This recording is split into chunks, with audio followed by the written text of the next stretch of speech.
نحمده ونصلي على رسوله الكريم اما بعد فاعوذ بالله من الشیطان الرجیم بسم اللہ الرحمن الرحیم ربی اشرح لی صدری ویسر لی امری واحلل عقدۃ من لسانی یفقهوا قولی اللہم فقہنا فی الدین اللہم انا نسألک علما نافعا وعملا متقبلا ورزقا طیبا۔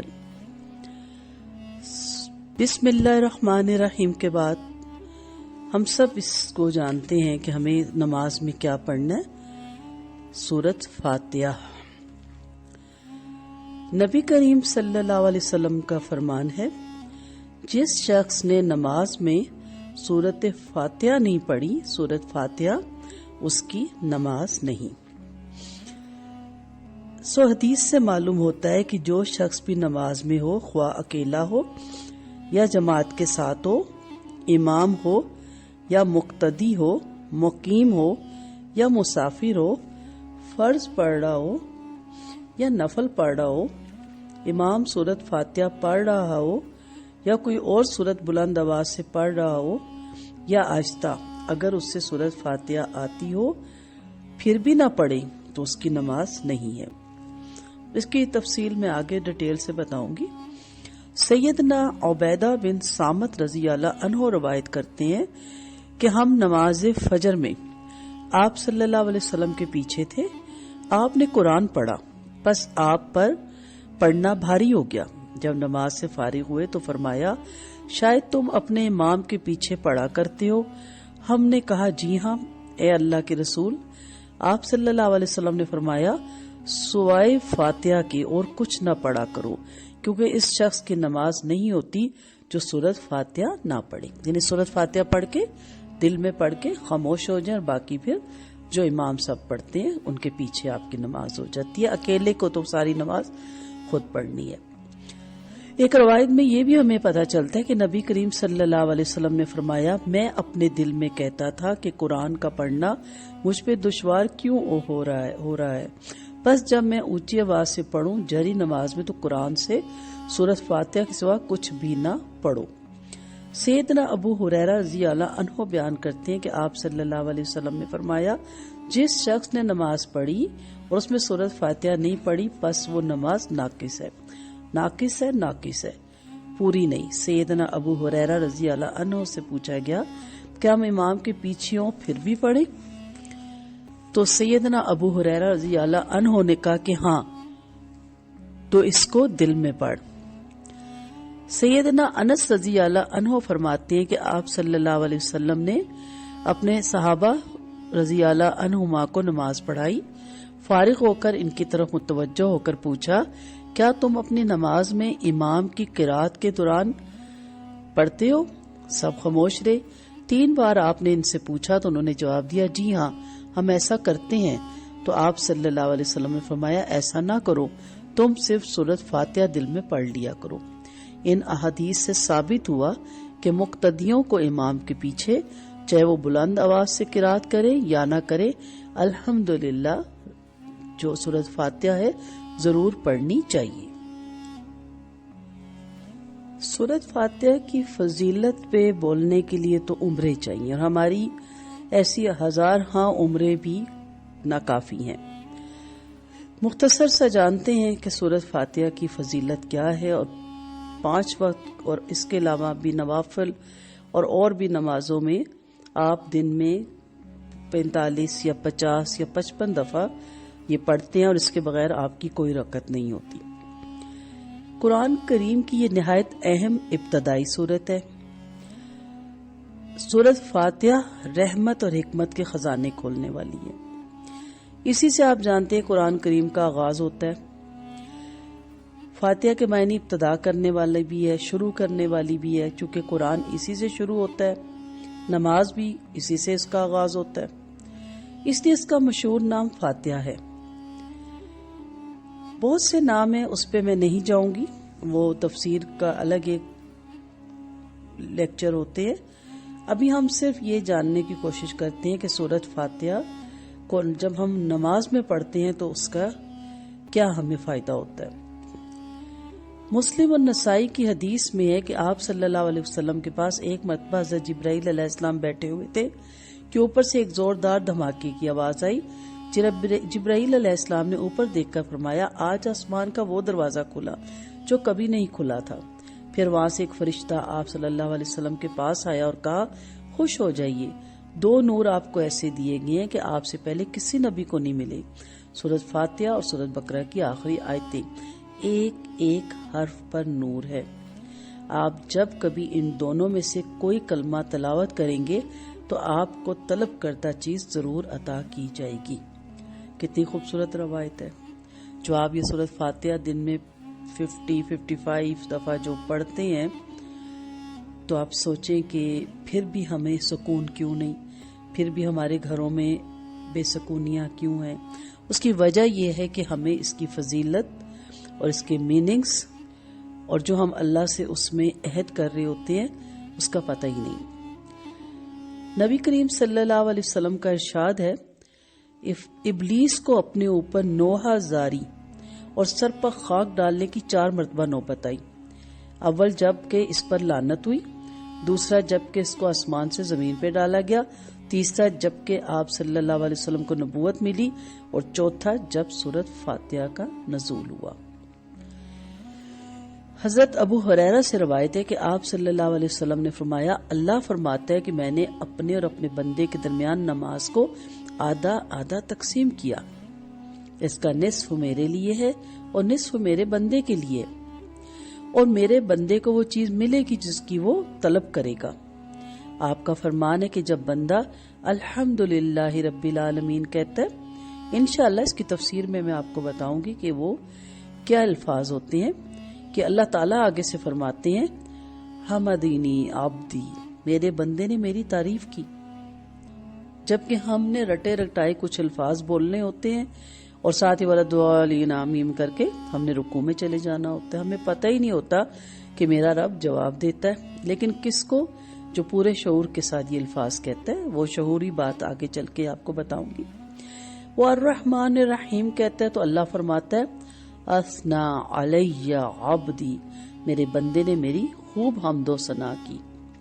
بندہ مالک یوم الدین کہتا ہے تو اللہ فرماتا ہے، مجدنی عبدی، میرے بندے نے میری بزرگی اور عظمت کا اظہار کیا۔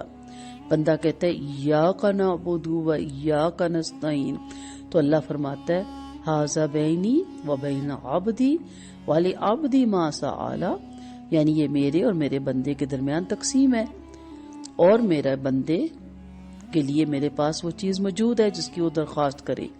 جب وہ ولدالین تک کہتا ہے تو اللہ تعالیٰ فرماتے ہیں، فہؤلاء لعبدی ولعبدی ما سأل، یعنی میرے بندے کی یہ تمام درخواستیں مقبول ہوئیں اور اس کے علاوہ بھی جو درخواست کرے گا وہ قبول کی جائے گی۔ مسلم کی روایت ہے۔ بارہا آپ یہ پڑھتے آئے ہیں اس کے بارے میں۔ کہنے کا مدعا یہ ہے کہ اب جب ہم نماز میں پڑھیں گے تو ہمارے سامنے یہ ساری چیزیں ہونی چاہیے۔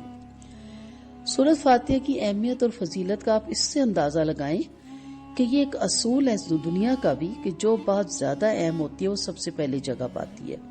جیسے مقدمہ لکھا جاتا ہے کتابوں کا، اس سے پتہ چلتا ہے کہ پوری کتاب میں کیا ہے اور لکھنے والے رائٹر کے ذہن میں کیا پوائنٹ تھے، اس سے رائٹر کی شخصیت کا بھی پتہ چلتا ہے۔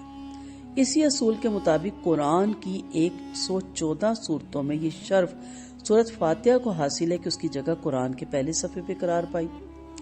اصل میں یہ سورت ایک عرضی ہے، اپلیکیشن ہے بندوں کی طرف سے اپنے اللہ کی طرف، جس کی تحریر بھی اللہ تعالیٰ نے تیار کر کے اپنے بندوں کو خود دی۔ اسکول میں دیکھیں ہمیں سکھایا جاتا تھا نا، انگلش میں بھی ٹو بی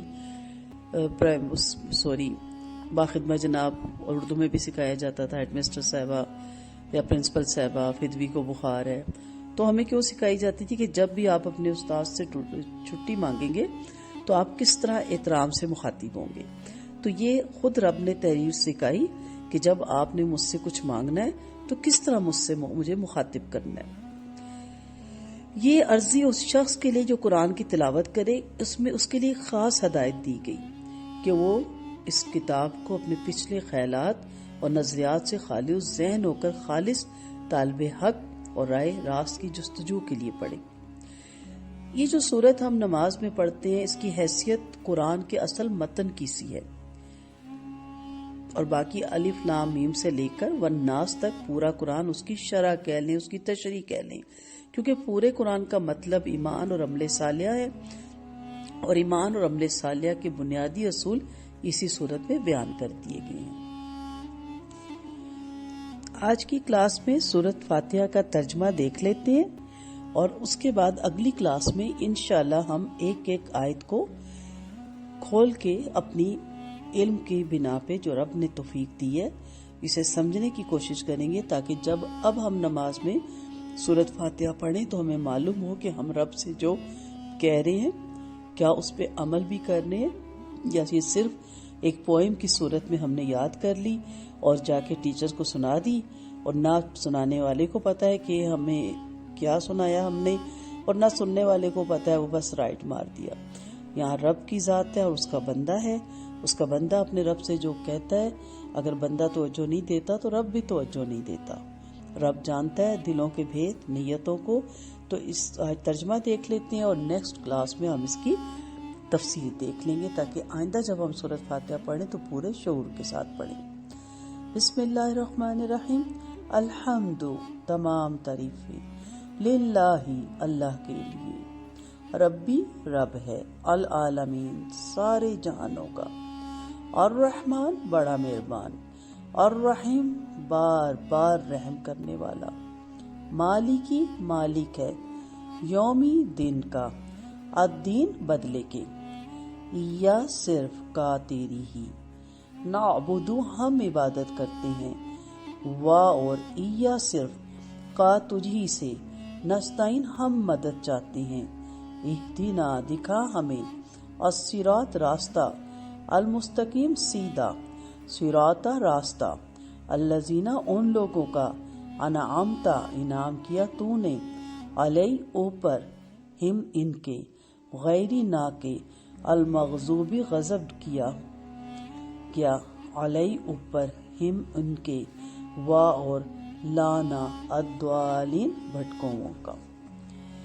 ترجمہ ہی اتنا خوبصورت ہے کہ انسان اس میں کھو جاتا ہے، لیکن جب انشاءاللہ اللہ نے زندگی دی، صحت دی، توفیق دی، تو جب آپ اس کا مفہوم سمجھیں گے تو آپ کو پھر بہت لذت آئے گی اس سورت کو پڑھنے میں۔ بہت اس کی فضیلتیں ہیں، یہ شفا بھی ہے اس میں۔ آپ بیمار پہ دم کر کے اگر 5 دفعہ یا 3 دفعہ یا 7 دفعہ دم کریں، سوائے موت کے ہر بیماری کا اس میں علاج ہے۔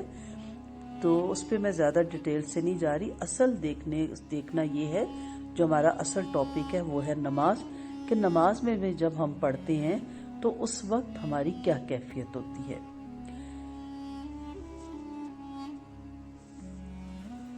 نماز کیا ہے؟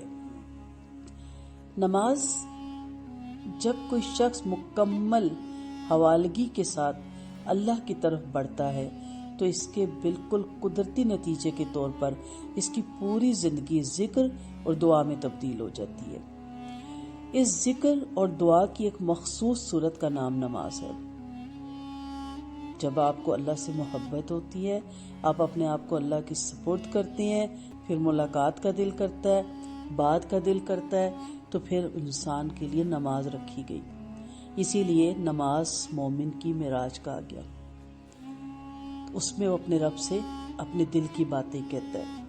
اللہ کے بتائے ہوئے طریقے سے نماز پڑھنے کے بعد پھر وہ اپنی زبان میں دعا مانگتا ہے، اپنے دل کی کیفیت، اپنی محبت کا اظہار نماز میں کرتا ہے، گڑ گڑاتا ہے، روتا ہے اس کی جدائی میں، یا اپنے غموں کو اپنے رب کو بتاتا ہے، کیونکہ سننے والی ذات صرف اللہ ہی کی ہے، اور اس کا حل نکالنے والی اور بتانے والی اور اس مشکل سے نکالنے والی بھی صرف اللہ ہی کی ذات ہے۔ اہل ایمان کی تعریف قرآن میں ہے، یدعون ربہم خوفا وطمعا۔ یہ جو اللہ کے بندے ہیں نا، یہ اپنے رب کو خوف سے بھی پکارتے ہیں اور امید سے بھی پکارتے ہیں۔ سورہ سجدہ کی آیت تھی، یعنی وہ اپنے رب سے ڈرتے ہوئے اور اس کی رحمتوں کی تمنا کرتے ہوئے اسے پکارتے رہتے ہیں۔ جن واقعات کو دیکھ کر لوگ دوسری چیزوں کو یاد کرتے ہیں، ان کو دیکھ کر مومن خدا، اللہ کا بندہ، اللہ کے تصور میں غرق ہو جاتا ہے۔ اگر وہ کسی جنازے میں شرکت کے لیے قبرستان جاتا ہے تو یہ موقع اس کے لیے بستی کے لوگوں سے ملاقات کی تقریب نہیں ہوتی، بلکہ کھودی جانے والی قبر اس کے لیے کھلا ایک پیغام ہوتا ہے کہ ہاں اس میں تم نے بھی آنا ہے، جس سے وہ آخرت کی حقیقتوں کو دیکھنے لگتا ہے۔ اور اگر وہ کسی عالیشان مکان میں اپنے آپ کو پائے تو اس کے نقش و نگار دیکھنے میں نہیں لگ جاتا، بلکہ وہ بے اختیار کہہ اٹھتا ہے، اللہ مجھے ایسا مکان نہیں چاہیے، میں تیری رحمت اور مغفرت کا طلبگار ہوں اور وہی تو مجھے دے دے۔ اگر وہ کسی تاریخی کھنڈر کے سامنے کھڑا ہو تو وہ اس کو محض آثار قدیمہ کے طور پہ نہیں دیکھتا، بلکہ اس سے عبرت حاصل کرتا ہے کہ ان آبادیوں کے بسنے والے اپنی آبادیاں چھوڑ کر جس دنیا میں چلے گئے مجھے بھی وہاں جانا ہے۔ اگر وہ کسی جدید طرز کے کارخانے میں داخل ہوتا ہے اور دیکھتا ہے کہ جو کام پہلے سخت مشقت کے ساتھ انسان کرتا تھا اس کو تیز رفتار مشینیں انجام دے رہی ہیں اور انسان ان کے سامنے کھڑا ہوا صرف ان کی دیکھ بھال کر رہا ہے، تو اس کو اس انقلاب کے عجائب یاد نہیں آتے، بلکہ وہ کارخانے کی شکل میں خدا کے انعامات کو دیکھنے لگتا ہے۔ وہ پکار اٹھتا ہے کہ خدایا تو نے انسان کو سب کچھ دے دیا جس کی اس کو ضرورت تھی، تو نے اسے ایک ایسی کائنات دے دی جو اپنے ساز و سامان کے ساتھ گویا اس بات کا انتظار کر رہی ہے کہ انسان آ کر ایک بٹن دبائے اور ساری کائنات اس کی خدمت کے لیے حرکت میں آ جائے، اور وہ بٹن ہوتا ہے نماز کا۔ اسی طرح وہ خود جتنے عمل کرتا ہے وہ بھی اللہ کو اپنی طرف مائل کرنے کی کوشش ہوتی ہے۔ حقیقتاً یہ ہے کہ مومن کا ہر عمل اپنے رب سے درخواست ہوتی ہے۔ جب وہ کسی کی عیب پوشی کرتا ہے تو گویا وہ اللہ سے اس بات کی تمنا کرتا ہے، آرزو کرتا ہے کہ وہ قیامت کے دن اس کے عیبوں کو چھپائے۔ جب وہ کسی کے ساتھ فیاضی کا معاملہ کرتا ہے اور اس کے حق سے زیادہ اسے دیتا ہے تو در حقیقت وہ اللہ سے دعا گو ہوتا ہے کہ مالک حقیقی اس کے ساتھ بھی اسی طرح فیاضی کا معاملہ کرے۔ حتیٰ کہ جب وہ اپنے بچوں کو گود میں لیتا ہے تو اس وقت بھی اس کا حال یہ ہوتا ہے کہ اس کی آنکھوں میں بے اختیار آنسو آ جاتے ہیں اور وہ کہہ اٹھتا ہے خدایا یہ بچہ جتنا کمزور ہے میں اس سے بھی زیادہ تیرے سامنے بے بس اور کمزور ہوں، تو میری مدد فرما۔ وہ کہتا ہے کہ میرے رب، جس طرح ایک چھوٹا بچہ بلکتا ہے تو شفیق ماں باپ لپک کر اسے اٹھا لیتے ہیں، اسی طرح میں تیری طرف آنا چاہتا ہوں مگر اپنے کمزور قدموں کے ساتھ میں تجھ تک نہیں پہنچ سکتا، تو ہاتھ بڑھا کے مجھے اٹھا لے۔ یہ سارا مفہوم انشاءاللہ آپ کو نماز کا بتاؤں گی۔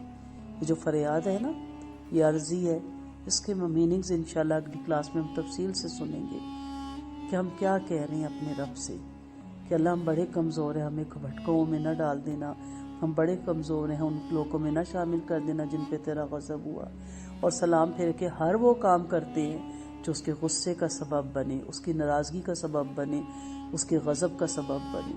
اللہ تعالی ہم سب کو ایسی نمازوں سے محفوظ رکھے جو صرف ٹکرے ہوں، جس میں رب کی ذرا سی بھی تڑپ نہ ہو اس سے ملاقات کی۔ انشاءاللہ اگلی کلاس میں نماز کی تفسیر لے کے سورۃ فاتحہ کی تفسیر لے کے حاضر ہوں گی۔ وآخر دعوانا ان الحمد للہ رب العالمین۔ سبحانک اللہم و بحمدک، نشہد ان لا الہ الا انت، نستغفرک و نتوب الیک۔ السلام علیکم ورحمۃ اللہ وبرکاتہ۔